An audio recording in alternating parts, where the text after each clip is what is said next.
All right, we're getting into round 400 today. Doing a little bit different 124 grain and a couple things I want to talk about. Pretty important actually. In the outro, I'll give you a hint. We're going to do a little size up with the RXM just to see, because I do mention it in the video. I made a mistake also with the classification of this platform, and I want to thank Dwight Stokes 3396. You are the man. Awesome. Thank you so much for correcting me and showing me the error of my ways, also letting me do my own research and finding out what I made a mistake in. So I'll talk about that in the outro for sure. Ideas for comparison videos. That's why I have all these here, because these are all similar class to the Glock 19 platform, which this is not, but then I'll go over that in the outro. And then also last one I'll talk about is some clarification with the trigger. And I'm going to be going through a couple of these with their triggers as well, because I do need to make some clarifying statements, especially because of the Mete MC9 Prime and the controversy behind my con of the trigger not being one of my favorites. Although it is nice, for an EDC, it is not. So stay tuned for that in the outro. Enjoy the video, enjoy the 100 rounds. I'll see you there, and enjoy. I said that like 5 times.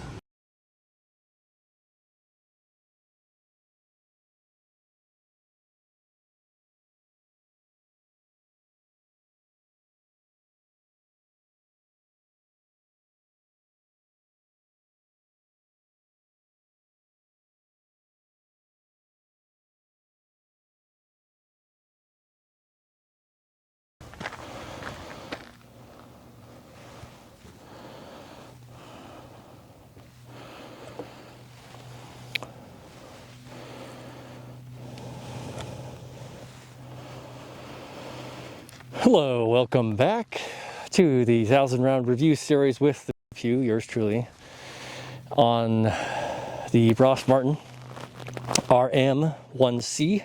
This is round 400, using 124 grain full metal jacket from Patriot Sports LLC 2A. I think that's the naming convention, from Ammo ASAP, the company. Not provided by them, but I bought it. And we are shooting at 12 and 15 yards, respectively. And I'll show you. There we go. Just bringing it in a little bit to change it up. Thank you so much for being here. Appreciate your viewage. I don't know if that's a word. I like this gun for the price and for the features that it has on it. And also I have the compensated one, but this one shoots great. I like the trigger. I know there's some people that say they don't like it, but it definitely stands out to me as it's great. It's great. So yeah, let's get loaded. I'll shoot at 15 to start with and go from there.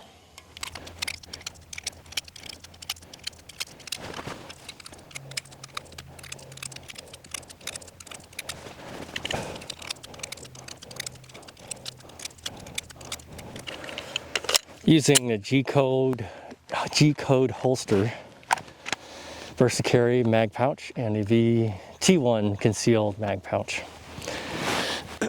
Okay, here we go.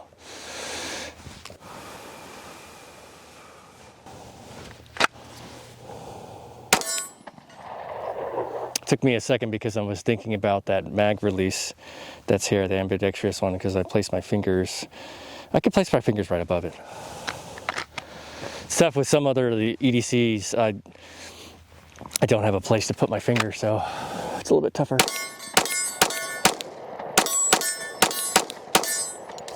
All right. Might have been a little low too. I see it on the left.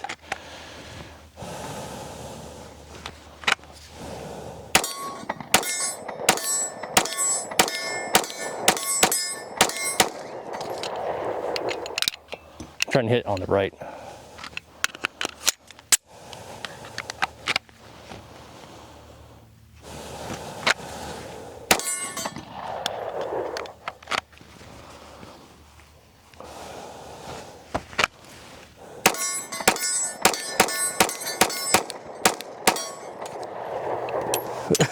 Okay.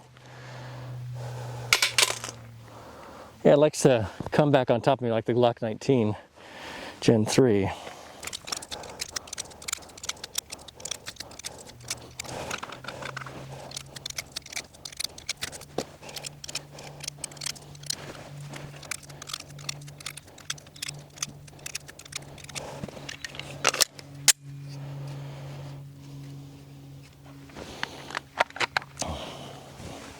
Makes me feel like, I forget, is it Deadpool 1 or 2 that he's showering in all that brass or the bullets? That's what I'll call this gun, the Deadpool. Oh, come on. Trying to go too fast. Got too confident.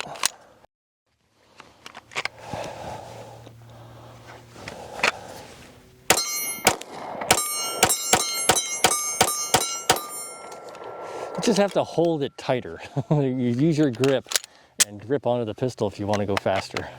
Because damn, good pistol, man. Prints a little bit, so.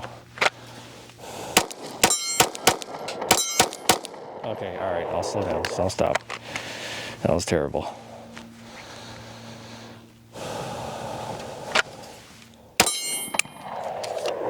Oh, light primer strike, yep. I'm gonna shoot it again. It'll shoot the second time. I've had that go on today. Not with the Glock 43X, but with the H&K CC9.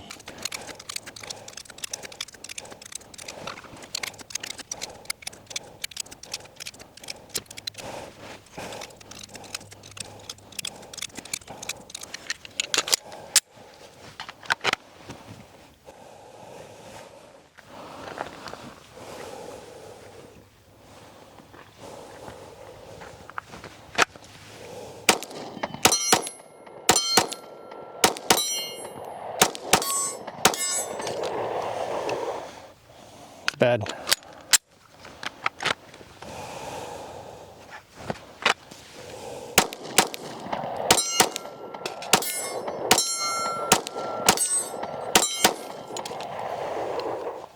I know, it was good for a second. Now I'm sucking sand.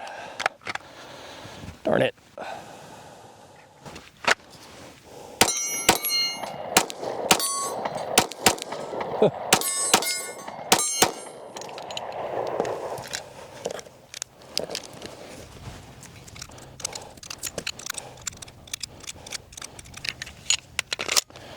The gun is accurate. It is nice and accurate. Low recoil, very nice with this 124 grain, but it's me, the user, I need practice with it. I'm sucking. Unintentional. The third shot, the second two shots were good.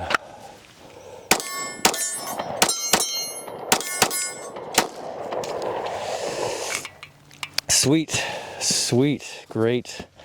I am not, didn't have a good day with it, but it was a good day for the pistol. It's a very, very accurate. Nice. It feels good. It feels good. I don't have anything necessarily negative to say, or any kind of critiques. The gun shoots well. The RXM, I think the RXM is a little bit smaller. I have to do a side-by-side, but I don't know. I need to shoot them both side-by-side along with the Glock 19 just to get my bearings and see what the hoopla. I like that trigger. I don't know. Let me know in the comments if you have a Rost Martin, if you like that trigger. It has no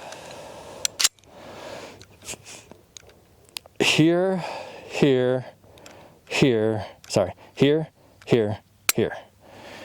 I don't have anything else.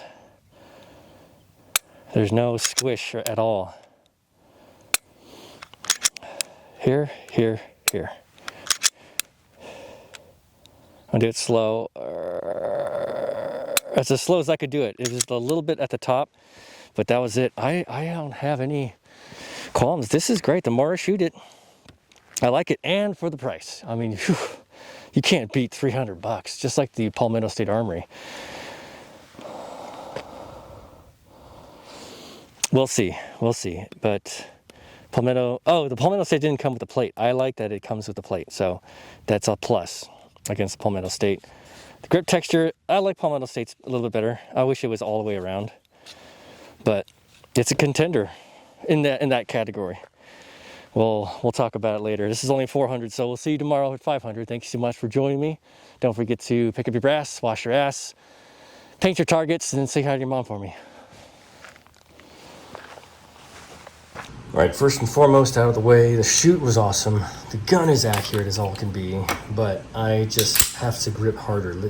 Pushing on the finger or the trigger guard here is paramount for me to hold, the gun in line as it recoils back. I need to push down, and if I don't do that, if I'm not pressing the meaty part of my hand into the pistol, then I can totally tell when I'm not being accurate, because the gun is accurate. These firearms are all accurate. I just have to hang on to the pistol. Okay, so let's do the quick comparison with the RXM. I have my awesome looking RXM here. We'll do a top beaver tail. It's about the same size. Same thickness as well. A little bit taller though, I will say, okay. Oh, let me bring that up. A little bit taller. Magazine well is more flared out with the RXM, and it is a little bit taller, but overall size is about the same. And this is just an eyeball view. It's not technical. I'm not going to measure. Trigger guard is larger on the Rost Martin, maybe by a little bit. Anyway, I said the RXM was smaller, but it's not. But it is still, I think it's still king of the hill for right now, as opposed to the Rost Martin for Glock 19 class. Talking about that mistake of the class. So, like I mentioned, Dwight Stokes 3396, thank you so much, sir, for letting me know this firearm is not based on the Glock 19 platform. It doesn't borrow anything, hence why they have proprietary mags. They are not taking anything from the Glock 19. This is all loosely based on the AREX Delta. I think it's either the AREX Delta or the Delta 2.0. I'll have to look at that, and also I'll get the AREX Delta to do some more shoots, reviews, and then comparisons with it. But this is what that platform is based off of, is that pistol, and I'll probably do a little graphic right there or something. So that being the case, with the RXM, not the CZ, the PSA dagger, I don't have anything else here, but those are all based on the Glock 3 platform, Gen 3, Glock 19. I keep doing that. Glock 19 Gen 3 platform, where they accept its magazines, and so on and so forth. So the Rost Martin, the CZ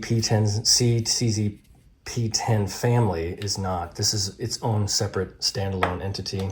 Same thing with the P320 from Sig Sauer, which I'll be doing a review on this as well. But this is also not accepting of Glock magazines. This is its own entity. Same thing with the Canik Mente MC9 Prime, but this is a different class. This is an EDC, so I have this here for the trigger demonstration, but these are in a set of its own. So again, to clarify, this is not based on the Gen 3 Glock 19 platform at all. It's its own standalone AREX Delta, takes nods from that, but it is not in that same clone category. It is in the same class because it does compete directly against the Glock 19, which that comparison, very, very similar. I know this is a bad side-by-side, but forgive me. Just off the cuff stuff. Okay. Trigger. Now, trigger, I tested all these triggers. I've got my handy-dandy poundage tool. Nice and manual setup. So what I'll do is I'll do the pull for this. And you've probably seen all these done before, but I'm going to do it here.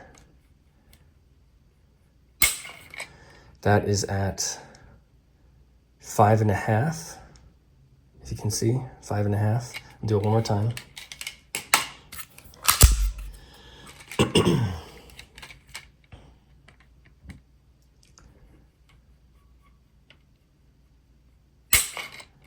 That was probably at 5. Yeah, so it's I think it's more accurate at 5. I did several pulls on it, and it does it at 5. So this is a 5-pound trigger for the pull, but because it's the brake, the wall, the you would call it take up to the wall itself, and then the brake being 5 pounds is awesome, and that's what I want from my EDCs. Although the RXM I think is at 4.5, and I think the Glock 19 I measured it at 5. I did 5, 4.5 to 5. So, and this is another Rost Martin. That's the ported version, the comp version. So this is at 5 pounds. That's awesome, and especially for a carry, which the 19 class is what I would want, right? If I'm carrying the 19, which it is a great carry class, that's what I want. So to clarify, to go back to way back in the day, my first videos with the Canik Metze MC9 Prime. This trigger, which is a nice trigger, it's very, very nice. I do agree with that. But for a carry, that's what I was pulling all the time. 4.5, about 4.5. That's too light. I don't like 4.5 for my carry. This is a wonderful trigger, and I'm sorry to hijack the RM1C's video, but I'm talking about the trigger, clarifying why I like that trigger so much and why these triggers that are 4.5 to 4 pounds or more competition weighted style triggers is not what I would want for an EDC. Love the gun, love the platform. I tremendously have lots of love for this, and it's amazing. Reliable, accurate, goes where you point it, shoots, and it's reliable, it's awesome. But the trigger is not what I want, which is why I love the Rost Martin. This is a great trigger. Wonderful, stellar, amazing. So I can't speak at volumes enough about it because of that poundage, that 5-pound break for the trigger of the Rost Martin. So, okay, that being said, I'm sorry I had to do this whole thing again. I should chop this up and then make a short on that. But in any case, these are all here because they are all comparisons for the 19. And I am going to do a video on that because the Rost Martin does so well, and I've been talking about other pistols like it in the class and how well I have enjoyed so far at 400 this firearm. So and another thanks to Dwight Stokes 3396. Thank you so much for inspiring me to do that, and this is why I have my take and also want to involve others, because it's that inspiration from the community that makes me come up with these ideas. And I really, really appreciate everybody giving their input and just telling me their stories and their experiences, because that lends me to come up with ideas and create something on my own, to do something. It's not that original, I get it. The comparisons are all over the place, and everybody's done a comparison all over YouTube. But it's just something that I'd like to do, and including these as well as other platforms and pistols that have come out to put that together. So again, these are all just part of my experience with the Rost Martin because of everything that's going on and how well it's shot and how good I feel with the trigger and the slide and the recoil. It's awesome. And then also too, the magazine, why does it have proprietary magazines, and then looking up the history and all that stuff. So all of these things lend to the journey of the firearm as well as all the other ones, which is why I do what I do. Okay, that being said, now clarification with the trigger, I already did that. Let's go to around 500. I'm gonna leave it there. This is an 8-minute long outro, so thank you for sticking around. If you did stick around, I really appreciate you. Like, subscribe, comments, recommend, all that jazz on that particular order. Thank you so much. You guys are amazing. See you in the next one. 照顾好自己，注意安全。